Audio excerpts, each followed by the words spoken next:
It's the everyday and it's the ordinary that is actually special, that I like to bring people attention to.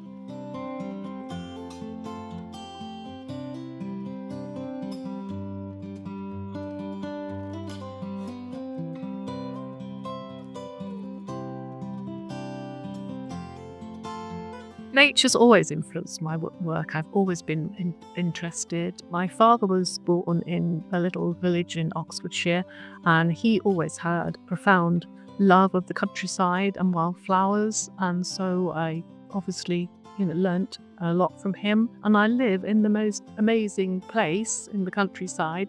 So it's all around me in the garden and in the fields, and whenever I go on walks, there's just so much inspiration. I'm particularly interested in birds because it's quite a challenge to draw and stitch birds to make them look live and as if they could just take off at any moment.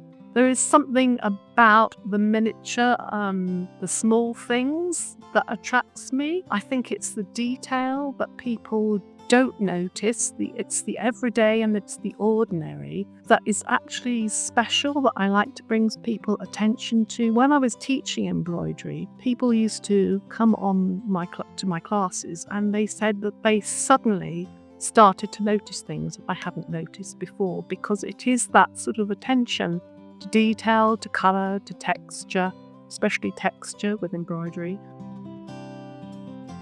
As an embroiderer, texture is very important because it's the thing that you can do with stitches and thread that you can't do with paint, which is flat. So texture's always been really important as an embroiderer. So things like moss, rose and lichen is always terribly attractive on the beach, seaweed and pebbles and things. So that as an embroiderer is really attractive.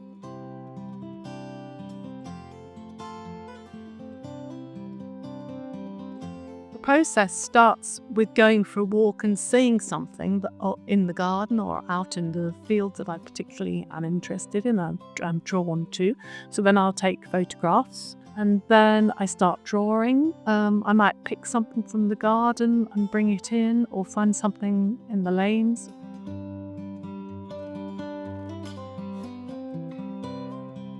This is my perpetual nature journal.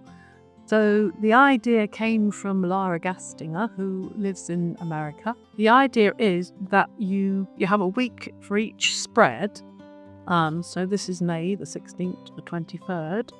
And you draw something each week into the journal according to the week. So the next week you draw something else on the page.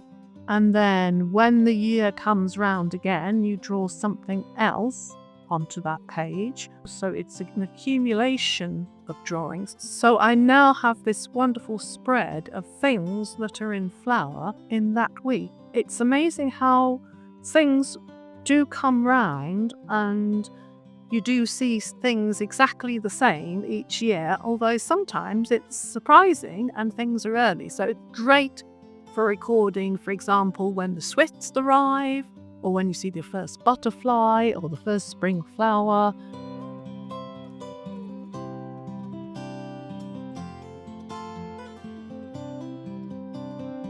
My favourite season is always whatever is happening at the moment, because I always work from whatever is happening right now. So if I'm working on something in the spring, for example, and I haven't finished it, I quite often leave it till the following spring. So I would never work on something that was summery in the winter, for example, or the other way round. Every season has something absolutely wonderful about it. You get the different colours of the leaves, nuts and things in the autumn. You get the bare branches and the cold colours in the winter. Spring, you get that amazing longing for the first spring flowers to appear, and then everything burgeons in summer and everything grows, and there's so much to look at and to draw.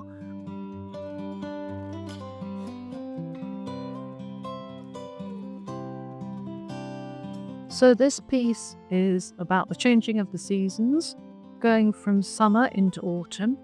So I started off with the central circle in July, and I stitched the colours that were happening of that moment. So it starts with blue, I think from the holiday, sea and sky. There was a heat wave, so we go into reds, and then the greens of summer. I've also put the months in it, so it's got July and into August, into October, and into September and October. And then the outside, you've got the plants from summer, butterflies and the bindweed, Mrs. Blackbird from the garden, going into the grasses, and then the blackberries coming. So we're going this change, this very subtle change when summer turns into autumn. And then these are my sort of signature little circles. I've taken the colours that are in the garden or in the fields, these little circles, also talking about the circle of life and the changing of the seasons, and they're around the borders are around the outside. So the circles are a constant theme that crop up in my work.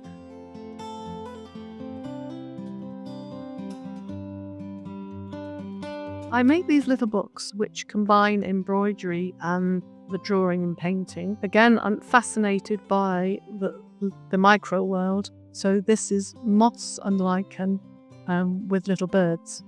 So concertina's out like that.